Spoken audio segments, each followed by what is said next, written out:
Filisteos. Sabemos un poquito de la historia referente, pero voy a recapitular un poco. Cuando el arca del pacto fue secuestrada y se la llevaron, no les trajo bendición a aquellos que la capturaron, creyendo que habían obtenido un gran botín. Hicieron un gran botín, porque era el arca del pacto, donde estaban los estatutos hechos por Dios hacia la humanidad mediante Moisés. Estaban en esa arca del pacto y era un gran botín, pero ese gran botín podía manifestarse como maravilloso, grandioso para aquel que lo honraba. ¿A qué me refiero? Si usted encuentra, digamos, en una montaña una mina de oro, pero no cuenta ni con una pala, ni con un pico, ni con una barreta, ni tampoco con el conocimiento de poder discernir o saber cuál es oro, cuál es pirita o cuál es calcopirita y muchos otros materiales que se parecen al oro, en vano sería tener una montaña llena de oro. ¿Por qué? ¿Cómo va usted a extraer ese oro de esa montaña si primeramente no tiene el conocimiento ni el discernimiento de cómo hacerlo? Dos, no cuenta con las herramientas necesarias para poder hacerlo.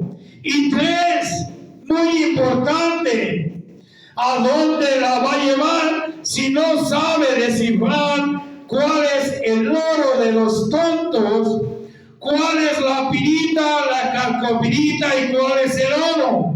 Hay que tener conocimiento de lo que voy a sustraer, porque si se pone a escarbar, aún sea con las manos, pero no sabe diferenciar el oro verdadero del oro falso, su trabajo será en vano y no podrá obtener nada de ganancias o de beneficio de aquel material sustraído. De igual manera, en aquellos entonces, cuando el arca del pacto fue secuestrada, para nada le servía a los filisteos. ¿Por qué? No le servía porque no honraban a Dios. Esa arca del pacto tenía poder para poder cambiar, transformar, sanar y bendecir a todo aquel que se lo pidiese. Pero para que esa arca que fue constituida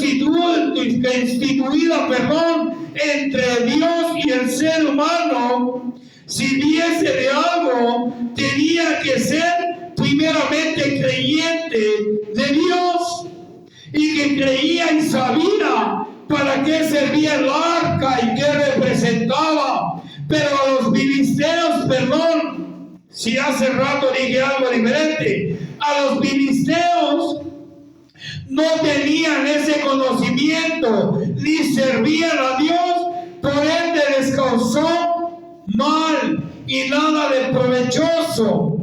Entonces ellos, al darse cuenta que el arca en ese lugar que era idólatra y era pagano, solamente les trajo maldición, empezaron a morir los animales, las cosechas a perderse vidas humanas y a tener desgracia, enfermedades, y todo era causa del arca del pacto. ¿Por qué, hermano?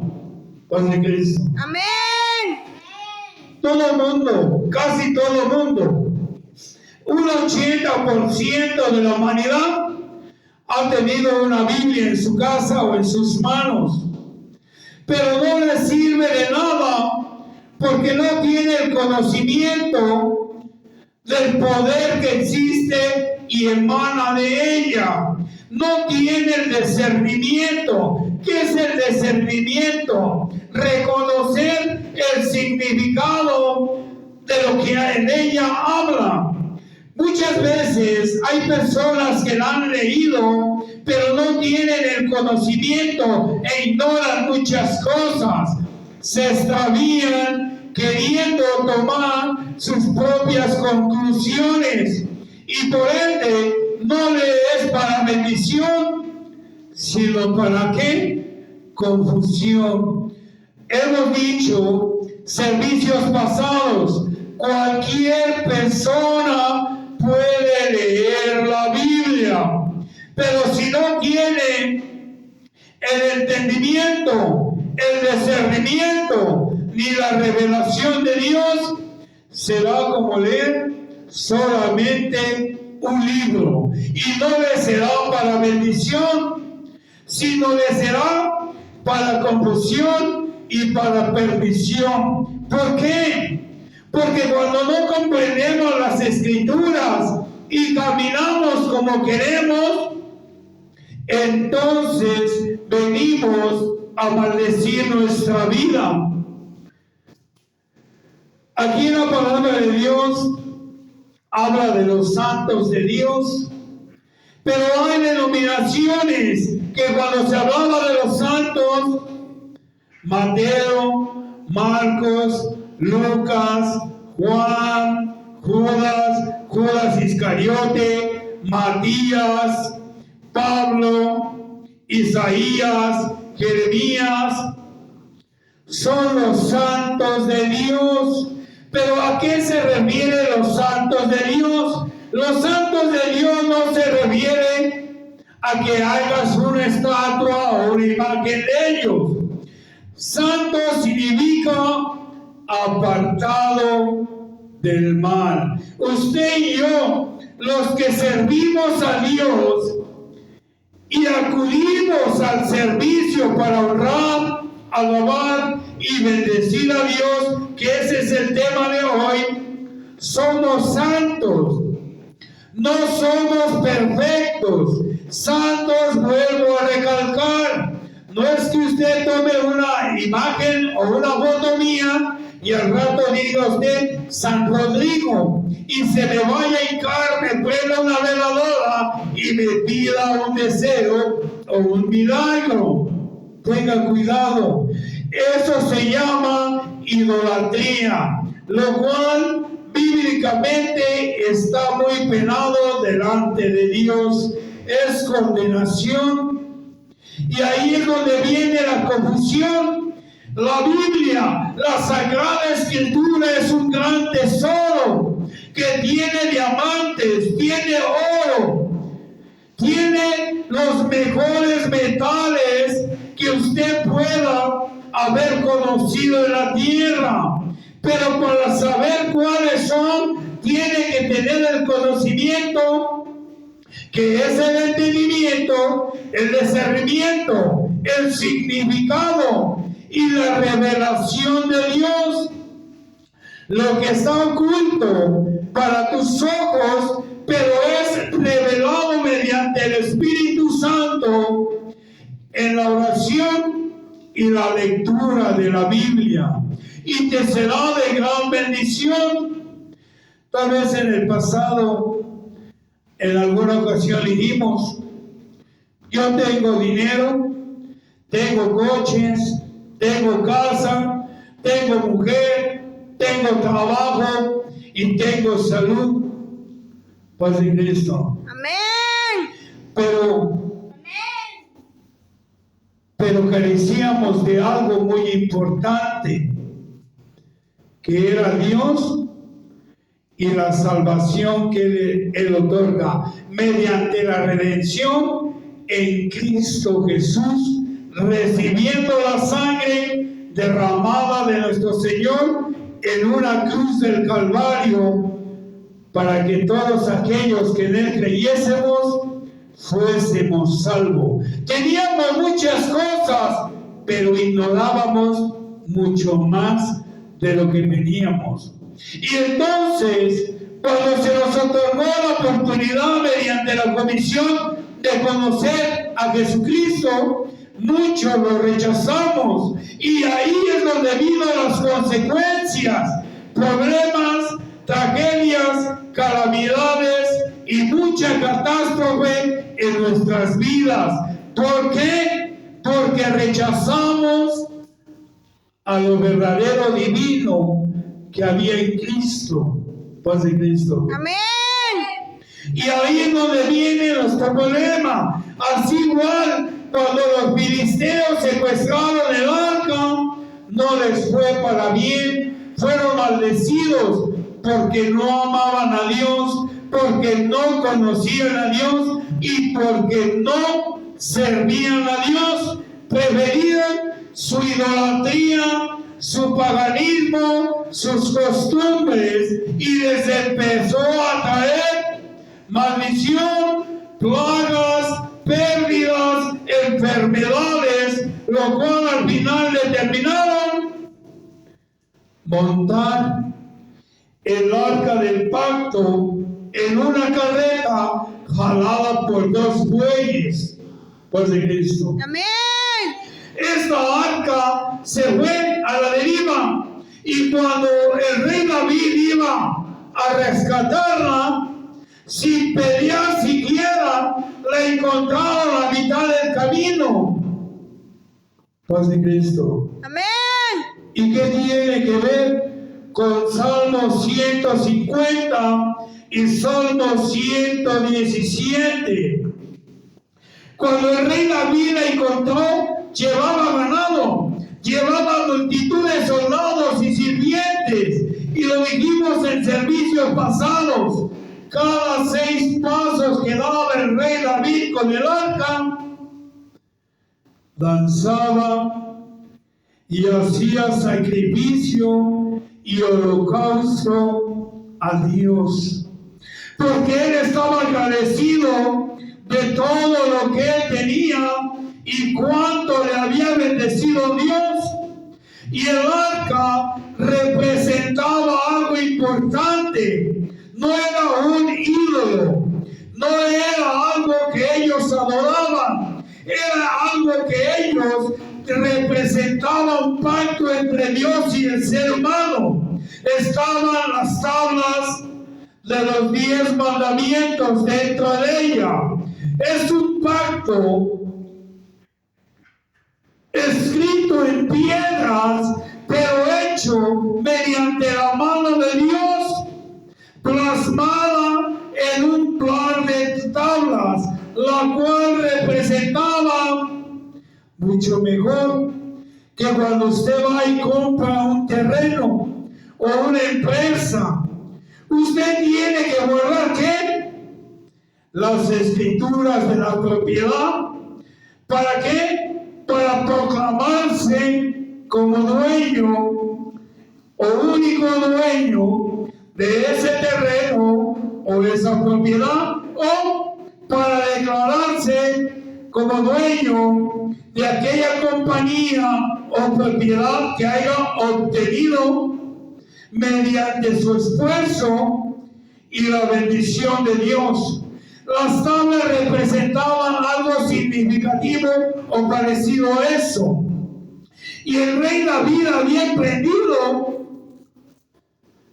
honrarle y bendecirle mediante el cuidado de esa arca, para tenerla en un lugar sagrado constituido para Dios, donde se reflejaba el pacto de Dios con el ser humano. Pero él alababa y bendecía a Dios por todo lo que le había dado. Aquí en Salmo 150 nos dice que alabemos a Dios Amén. con todas nuestras fuerzas. ¿Qué es alabar, hermano? Alabar y bendecir. Alabar significa decir todas las proezas, las maravillas que Dios ha hecho y lo que significa en nuestras vidas. Bendecir. ¿Qué es bendecir? Agradecer. Agradecer a Dios lo que Él es en nuestra vida. Cuán importante es en nuestra vida. Pero dice que también lleguemos con acciones de gracias, con cantos, con danza. ¿Qué es canto? Traer unas alabanzas a Dios constituidas por una persona o por un grupo o por la congregación. ¿Qué tiene que ver esto en una iglesia? Mucho, hermano. En las congregaciones se ha ido perdiendo eso. Donde haya jóvenes, donde haya niños, donde haya dorcas, o sea, hermanas mayores, casadas, o varones, o jóvenes varones, que traigan un canto especial para Dios, por de Cristo. Amén. Para algunas personas se les hace cansado y aburrido. Ay, ya va a pasar de nuevo el hermano o la hermana a traer su canto. Eso, cuando hay una persona dentro de la congregación que le pesa, eso se llama envidia. Hermano, hermana, es algo constituido bíblicamente. Que alabemos, que traigamos bendición a Dios y a la casa de Dios. Bendecir no solamente es agradecer con tu boca, también con tus palmas, con tu danza, pero también con tu bolsillo, con tu tiempo, con tus palabras, llevar la palabra de Dios a otras personas. Paz de Cristo. Amén. ¿O es usted de aquellos hermanos? Yo le puedo dar lo que sea, menos mi dinero. No te preocupes, Dios no ocupa tu dinero. Si tú lo haces, es por amor y porque sabes que Dios te ha bendecido. El rey David decía: de lo recibido de tu mano te doy, Señor. El rey David fue millonario, multimillonario, gozaba de buena salud y muchas proezas que Dios le había dado. ¿Qué son proezas? Hechos para beneficio del rey David, su casa, sus hijos, lógicamente, los que están dentro de la voluntad de Dios. Pero esto se ha ido perdiendo en las iglesias. Ay, vamos a ir al culto el día de hoy. Hay que apurarse, dice el pequeño, dice la niña, mamá, el hermanito, la hermanita, vámonos, porque el servicio comienza a tales horas. Y dice el papá: oh, ya llegamos ahorita en media hora. No, pero nos vamos a perder las alabanzas, nos vamos a perder los textos bíblicos, nos vamos a perder las acciones de gracia, los testimonios. Y dice mamá: ay no, qué flojera, siempre son las mismas alabanzas, no es el mismo grupo de música, o son los mismos cantores, siempre son los mismos niños que dicen su texto bíblico. Paz de Cristo. Amén. Mejor llegamos media hora. Después el servicio es a las 9, llegamos a las 9:30, llegue que haya pasado todo eso. Y nomás llegamos a comer palabra de Dios. Paz de Cristo. Amén. Lo que nosotros hacemos cuando pensamos de esa manera, estamos estropeando la enseñanza en nuestros hijos y los estamos educando de una manera mediocre. No, ¿para qué llegamos cuando están matando al becerro o a la oveja para cocinarla? Vamos, no seamos tontos. Hay que esperarlo, ya llegamos 2 horas después, ya que esté servido a la mesa. ¿Para qué nos complicamos la vida? Y lo que hacemos, inculcamos malas costumbres a los muchachos y corrompemos los buenos hábitos, los hacemos mediocres, a la mitad nada más. ¿Para qué llegamos y nos complicamos la vida? Padre Cristo, Amén.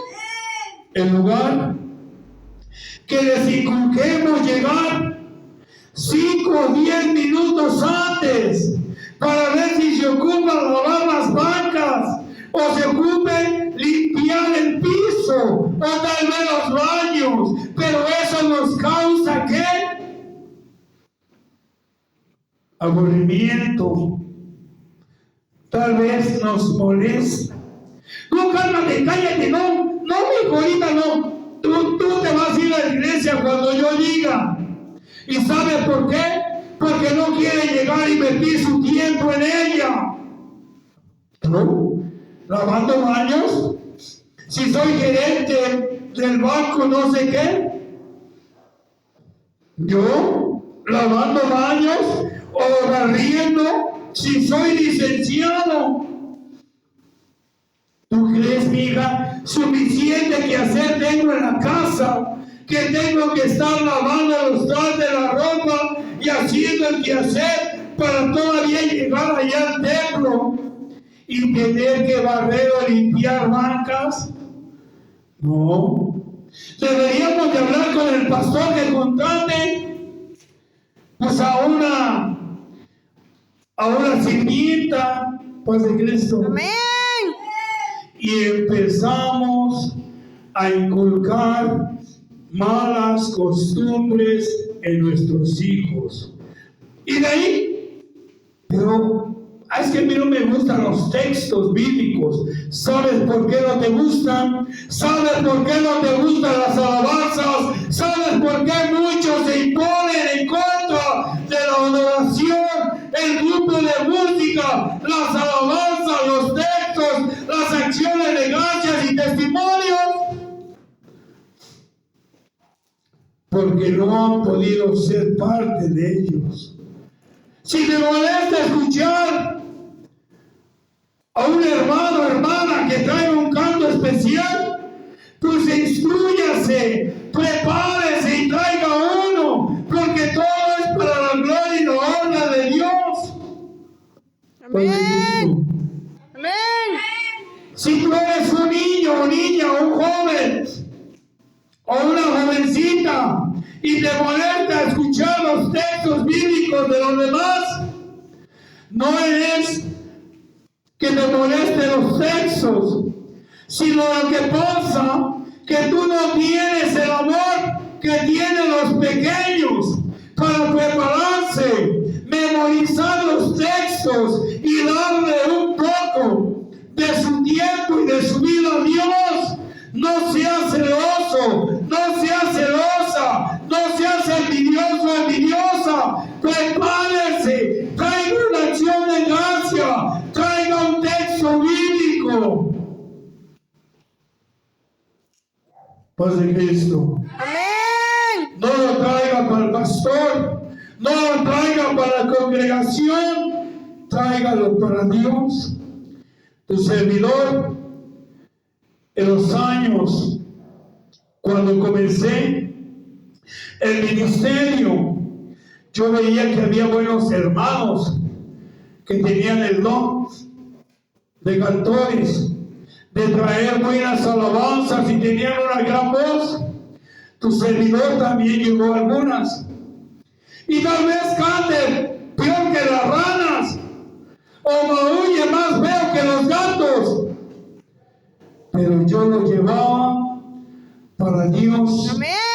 no para el pastor, no para los hermanos, no para sentirme yo el mero, sino ¿para qué? Para agradecer a Dios. Pero después me di cuenta, tal vez no tengo bonita voz, pero empecé a recitar poemas para Dios, a aprenderme textos bíblicos. Padre Cristo. Amén.